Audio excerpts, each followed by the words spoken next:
So out of both, I mean, both these discussions here were quite powerful. And before we go out into how the communities respond to this, how are you all feeling responding to one another, and where you feel challenged, inspired, or just provoked by each other's story? So, ladies, I'll start with you about what we just heard from Deamon. Well, I'll start. Deamon, I loved when you talked about treating people as if they are sacred. I think that's just so critical, and could you talk a little bit more about that? Sure, I just respond. Yeah, absolutely. Well, I think it's something we all know how to do, and I think we all do it. I think it shuts off when we walk into our institutions. Culture overrides procedure, and in institutions, the procedure, that culture is the procedure, right? That culture of like, boom, boom, boom. Yeah. So I think here's an answer I would say, is just throw a party. It's where people become their truest selves.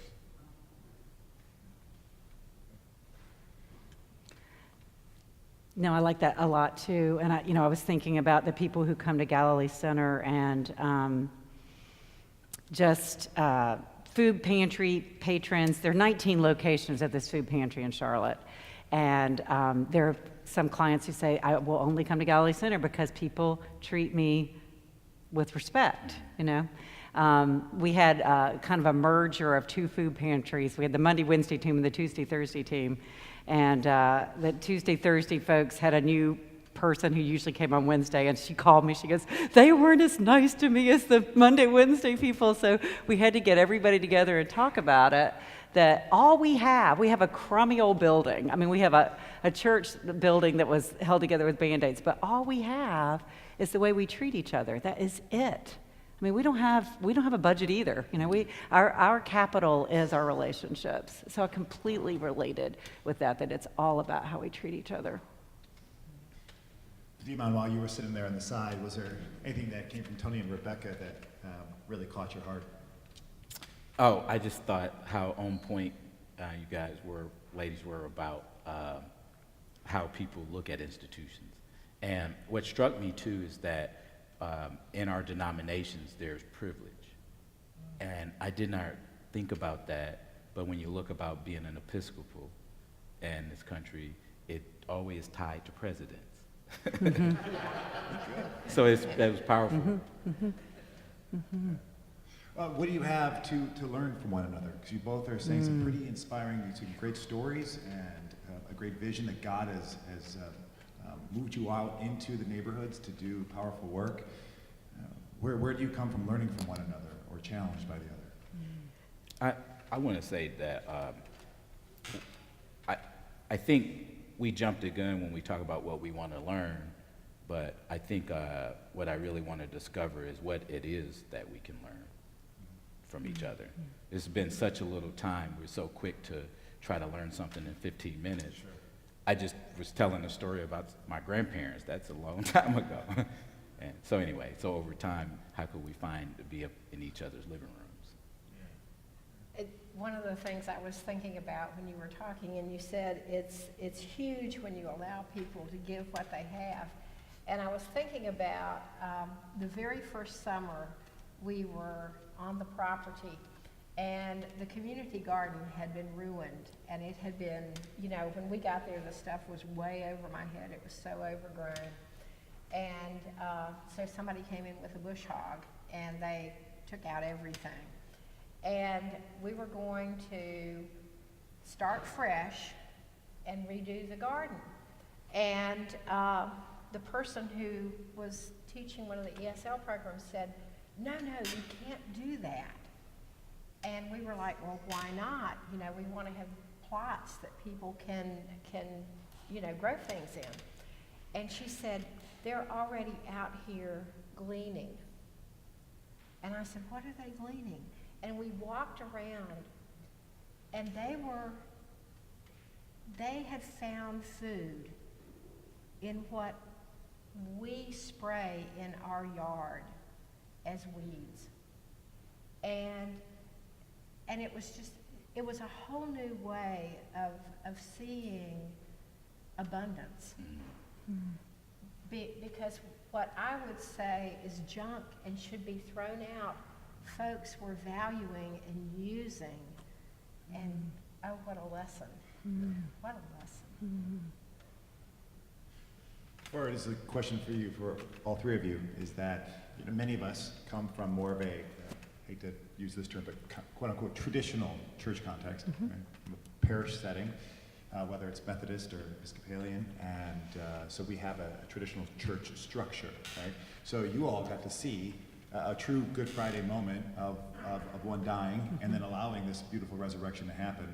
And Deamon, you've been just walking into the resurrection as going into the neighborhood and seeing the investors of this resurrection being the neighbors and seeing the new life in the parties sprouting all over the place. But for those of us who are more in that traditional setting, what would be your advice of taking these respective journeys you've had? We talk about this missional context and missional voices, and many times we hear stories of people doing more outside the box type work, but then there's a lot of us who still go home to more of a traditional setting. So how do we bring the fervor and the kingdom work that you're all doing and communicate that and enliven the work that's happening in traditional settings? I know we've been saying, get out there, go outside the doors, but is there something more concrete you can say from your respective experiences? I'm thinking about the things we've learned to say no to. I mean, our whole talk is on what we say yes to, and you all aren't going to like these very much, probably. But we have learned to say no to hierarchical decision making. To try to keep decision making at the lowest level we can get at, very collaborative model of decision making, and sometimes it is really tempting to just say, this is too hard, and we're just, we don't like the way this is going, and we're gonna, change it and exercise some kind of veto power or something. But that's one of the things, is that to try to not just lead from the top, but to really work from the bottom and try to include as many people in decision making as possible. That's one thing I can think of. Another would be to this whole idea we've been talking about as far as tapping into the resources that are there, that are hidden, to not think that you are poor because you don't have a budget for something, but to just really think more creatively about the resources at your disposal, the weeds in the yard, whatever. And I think the other thing that I'd say is that it's so important to really pray and listen for what you're being called to do and to try to follow, because this was, when we got started, it was literally like, y'all know those old Judy Garland, Mickey Rooney movies where they get together and they say, hey kids, let's do it. And we did not know, but we just tried to faithfully listen. And that whole thing of expect to fail. You got to fail a few times, take some risks. It's not a shame. That struck me about it. Yeah, I just love that. I love that. I love it, because it's true, because you do. Yeah. I want to think about like a bigger picture. I just wanted to say, first of all, that I'm in a place where I have a lot of privilege. Despite I never received my high school diploma, I struggle with disability, depression, and I'm an administrative nightmare.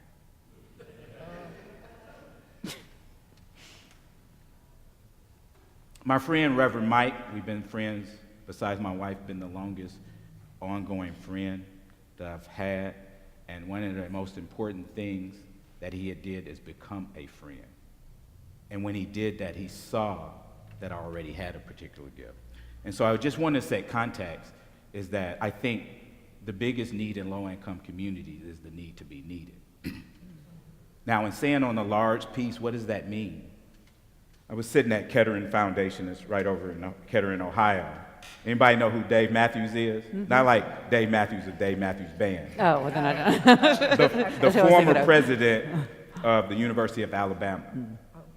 That becomes important, right? Because this is a time, he was the president of Alabama when they integrated. So this says a lot about him. We were sitting there, and John McKnight, Judah Snow, a couple faculty members, and he said, ABCD will never work. It won't work in any institutions at all. He said our structures are built for buildings. He said we have 1930 structures, right? And we're dealing with people. So he said we need to turn our squares into blobs. He was talking about human complexity. So the thing that I would give advice for all you lay people is to dismantle your structure in your church. Now, I have to say, I go to a very traditional congregation over at Broadway. We have 3 services. We have a contemporary service. We used to be the largest church in the state of Indiana, 3,000 members in its heyday. We had 187 committee slots. Everybody remember that? We know that, right? He laughing. I know it. When I became at that church, it was 500 people there. Guess how many committee slots we had? 187.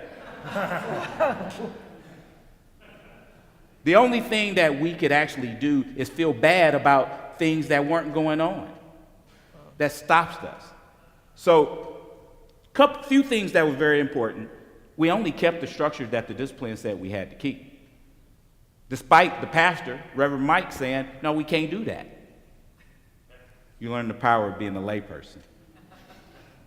Second, we figured out we had to bury all the dead bodies. And we found a space where we did that publicly. One of the biggest ones was the ladies that did the clothing pantry. Mm-hmm. It was in the bulletin and never was going. We had a room full of clothes that was real high up in the air, just like you could climb on the mountain. We just carved out a space in church, and we said, well done, good and faithful servants. And we had all the people stand that was a part of that. And at the end of that, you heard a breath for about 30 seconds, and you knew it was dead. So we have to do that. And we also have to celebrate the new things that are happening, not in the congregation, but in each and every one of your lives is a mission and a call. So how do we do that, make room to do that? And then we have to invest. One of the things about people that are discarded, people hate to put money directly in their hands. In our place, money must flow to the hands of those who we say have to serve. So those things are very important for the big thing. And invite your social capital to attempt to be friends with those we serve. Knock the servant out of it. Mm-hmm. Mm-hmm. Yeah. Let's open this up right now to the community here and to hear what is stirring up in your heart as you listen to both of these stories. Hello, my name is Hugo Olayas. I was born in Argentina. I lived more than half my life here in the US.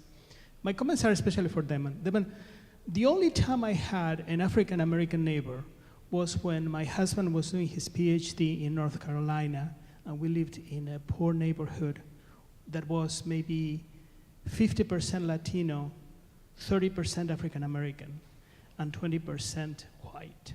What I discovered is that living with people who are different from you doesn't necessarily help dispel the stereotypes that you have about the ones, the other. And there were a lot of prejudice among the Latinos against African Americans, and I assume vice versa.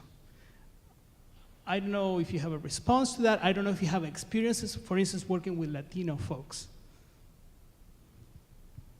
Absolutely. I want to say, Hugo, one of the things that's always missing is that we always attempt to build physical bridges without building the internal bridges to each other. And I'm going to guarantee you, one of those things that people didn't know about each other is the things they had in common. Because we're not used to saying, hey, I see you. What is it that you are called to do? The second thing is parties usually dispel that. A couple of drinks and people get to trying to talk to each other. That's what I discovered there. But I also, and one of the things I appreciate, one of my good friends and ex-business partners, Fernando Rodriguez, who is a Presbyterian. Now you see Presbyterian, United Methodists, Episcopals, they're all coming together. But he took me out and he had me walk with a lady. My Spanish is horrible. This lady couldn't speak English. She was the roving listener in the neighborhood on the west side. And one of the things that was immediately surprising to me is about the stress that I saw Latino folks go through when they had to peek through the window to let somebody in. To me, that's a policy thing, is that those policies drive us to fear, right? But once I was in there, we had a party without words, but with music.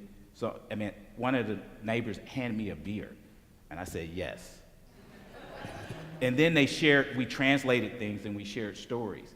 I mean, it's the only thing that I can tell you, and it has to be practiced.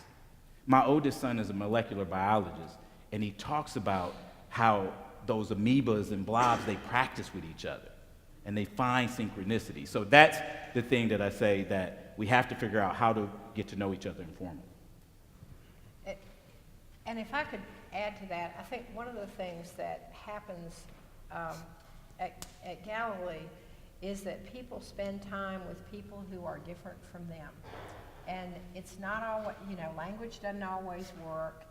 And, but there's a lot of laughing together, and there's eating together, and there's, playing with children together. And those kinds of things help to break down those barriers. And, really seeing people. I love what you said, I see you. It's huge. And we've even had former members of the Episcopal Church who've come back. We have 3 of them on our governing body now, and we have one who regularly does prayer walks.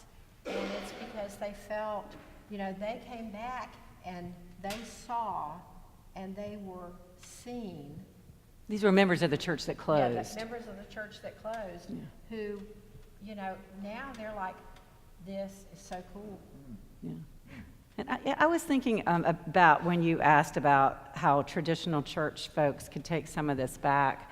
And the one thing that we've got going for us right now, we work with, we really don't have many Methodists involved for whatever reason, but we have Presbyterians and Lutherans and Baptists and Latter-day Saints, 2 mosques, a Hindu temple, several Jewish groups, and get this is the most impressive one, 9 Episcopal parishes working together. And so we are a place where these suburban, wealthy, white, out of the way, in this one sector of Charlotte where all the money and all the power is, these people who live and breathe in that sector, they can come to Galilee Center and make some friends that they wouldn't normally get to meet.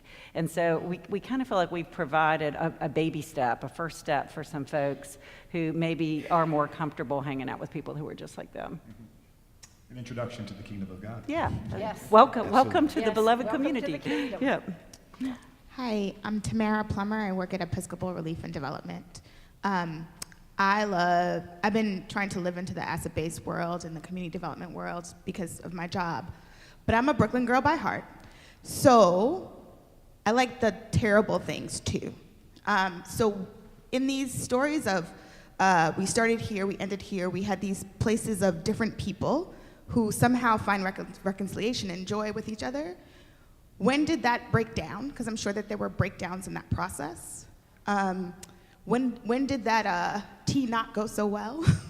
When do those parties not go so well? And then what did you do to flip, to get, like what caused that from Good Friday? What was Saturday morning like? How did you get to the Saturday morning part from Good Friday? Anybody want to take that one? Well, part of it is that, I think part of it is that we all have selective memories about what our intentions were when we got into things. And those memories are not always true. And sometimes those have caused problems for us along the way, because we'll go like, well, this is the way it was. And somebody else will say, no, this is the way it was. And this is what we meant. No, this is what we meant. And we put off having the conversations about what we really meant and bringing those clashing ideas together for a while. And it wasn't healthy. And Toni, I God couldn't bless stand it her, anymore. she couldn't stand it anymore. And we've had some of those conversations where, you know, somebody says, well, we didn't realize that you all were going to do this. And, you know, and we thought we were here first. And then somebody else says, no, we thought we were here first. Just like regular old Just world. Regular old world stuff. And what we found is you just have to hash it out. You just have to. Even though we're Southerners, and we really hate conflict, but you just have to. I had a conversation last week with one of the directors of one of the nonprofits in the building. I said, I don't care if you like me. I don't care if you're happy. I just want to have an honest relationship. Can we just get back to having an honest relationship? And she, you know, was later on found me. She goes, you were the bravest person. Thank you for opening this up. And, you know, we are working through that now. But, but I really do think that's it. It's an integrity in relationships. It's naming things for what they are, and when there are problems, you know, it's just that whole slogging through relationships. Yeah, you just got to slog through. And practice, again, it is science. Practice is a science, right? The other thing is I think we should distinguish what conflicts look like in institutions and conflicts look like in individuals. There's a difference, I think. One, when you go home, I've been married for 17 years, you know it's been conflicts, right? Hugo, you have conflicts sometime with your husband? No, I was saying that I was asking Hugo. Hugo, you have conflicts with your husband too, don't you? Sometimes? Yeah. That's what human beings do. And in neighborhoods, they figure it out. In history, one of our biggest conflicts was the Civil Rights Movement. Remember the 4th Street Baptist Church that blew up, that they bombed?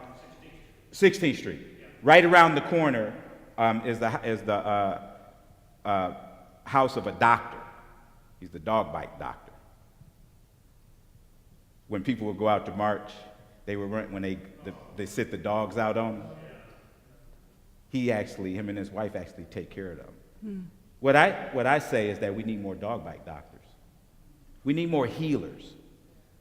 That in our congregations we think about healing, but we do the least about it.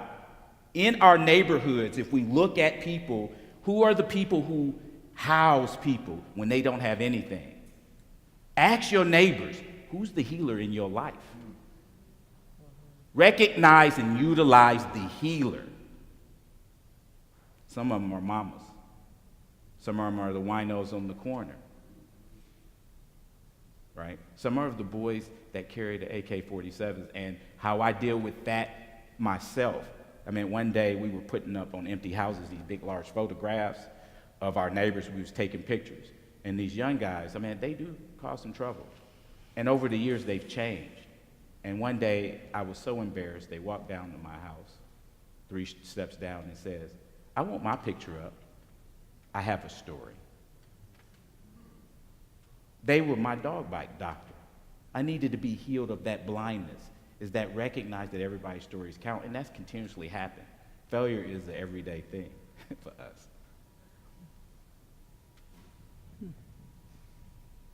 Like that. We got time for one final question, and I believe it's all the way in the back of the house. And It's Brittany. please. And y'all don't need to look at me.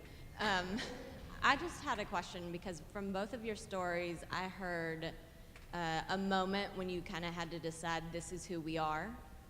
And, you know, when you talked about the learning tree being turned down for funding from every single source in Indianapolis, I think that would be a definite this is who we are moment. And, you know, when you're talking about Galilee Center, it was the yeses and the nos. And so I'm thinking, how did you go about deciding this is who we are, this is where we stand? Our biggest currency is trust. That we start to learn to trust each other. we all, like, our bills are like, we always still got bills to pay. I mean, some of us are being threatened and put out right now. So it just, we already doing it, and so it's like, I'm glad we don't have as many institutional ties because we could just be friends. I've been thinking about, I don't know if some of you guys read Richard Rohr, and so this image of the ego sitting on the throne, the little e, or the, however he does it. I think I've been thinking a lot about that image for institutions as well. That as we submit these kind of outward cultural container things that we've kind of used to describe who we are, our style of government, our style of worship, our resources, our network, our connection, whatever it is that we use to describe who we are. And you guys, what does it look like to have an Episcopal stamp on a ministry, I guess is the question. What does that mean, on these little kind of external things? And is there a way to just sort of give those away to discover who you really are inside, who the real church is inside? And, I don't know if that makes sense or not, but this is the thing I've really been thinking about lately is what does it really mean to be a ministry of the church? And what parts of that are just this external ego kind of part of the church? Let it go. And I guarantee you it's going to come back strong and more real and more powerful. And I'll just add, I love what Bishop Curry said the first day when he was talking, and he said, love doesn't insist on its own way. And we always think about that in terms of our own individual behaviors. What if we thought about that in terms of our institutional behaviors? Love does not insist on So its own get rid way. of outcomes and go with discovery. Yeah. Or that we have a phrase that we say we're trying to be obedient to God in real time. We are not big on the 3-year plan, the 5-year plan, but just trying to respond to what comes up that day and that week. And so that, that's another thing, just sort of a discernment kind of way of doing ministry, doing church. Well, we're going to bring all that to our worship tonight, which we have Vesper Light will be beginning at 5:15, and then we have, pardon? And then we have, and then of course you're on your own for dinner, but you have many invitations. One of them being from for the screening tonight of This Day Forward, which will be food offered downstairs. I believe that's pizza.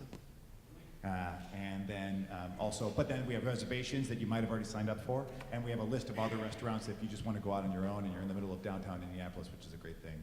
So but let's give another warm thank you again for